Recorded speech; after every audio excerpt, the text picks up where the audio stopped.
Welcome to today's Almost Daily Devotional. We're continuing and looking at stories that teach us about what risk looks like. How do we risk hope? And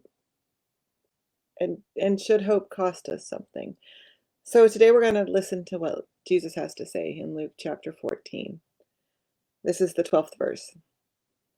Then Jesus said to the person who had invited him, "When you host a lunch or dinner, don't invite your friends, your brothers and sisters, your relatives, or rich neighbors. If you do, they will invite you in return, and that will be your reward. Instead, when you give a banquet, invite the poor, crippled, lame, and blind, and you will be blessed because they can't repay you. Instead, you will be repaid when the just are resurrected." When one of the dinner guests heard Jesus' remarks, he said to Jesus, "Happy are those who will feast in God's kingdom." Jesus replied, "A certain man hosted a large dinner and invited many people. When it was time for the dinner to begin, he sent his servants to tell the invited guests, 'Come, the dinner is now ready.' One by one, they all began to make excuses."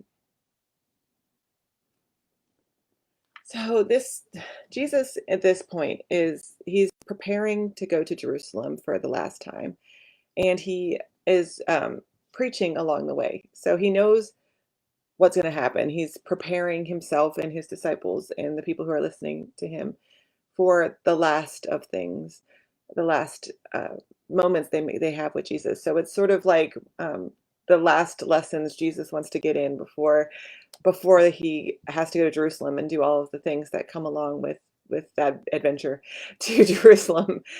So these are really important lessons that Jesus wants to teach the disciples. They're highlighting an important aspect of what it means to be a Christian. What does it mean to live as a disciple of Jesus? And in this story, he's just healed on the Sabbath and gotten in trouble for it. The Pharisees catch him healing someone and breaking the Sabbath law. And then he teaches a little lesson about humility and how we should choose the more humble path. And then he tells this story about a dinner party and who we should invite. And the truth is that for most of us, we spend most of our lives surrounded by people who look, think, and act like us. We spend most of our lives talking to people who look, think, and act like us. And some of that's just by happenstance because our family most often will look, think, and act like us, right? But sometimes, it's friends or whatever, we self-select groups that look, think, and act like us. And partly that's because it's what makes us comfortable. And sometimes we just need comfort. We need a place, a soft space to land. We need people whose shoulders we can lean our heads on. But Jesus also reminds us that we should choose at times to be uncomfortable. We should choose at times to invite those who wouldn't normally be sitting at our table. And so, how do we invite in the lame and the blind and the orphan? How do we step out of that comfort zone and into a place where we're uncomfortable, but others might experience the hope that Christ has to offer? If we only ever stay in our bubble, if we only ever stay in the group of people who look, think, and act like us, then we're never going to experience real hope or the real blessing of what it means to reach out with the hand of Christ and to invite someone in to our family, invite someone to our table.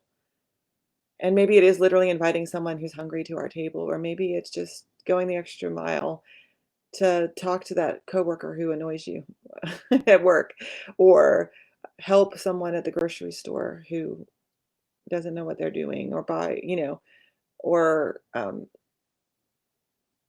to greet them, just to give them a smile. It doesn't have to be complicated, but it does have to be intentional.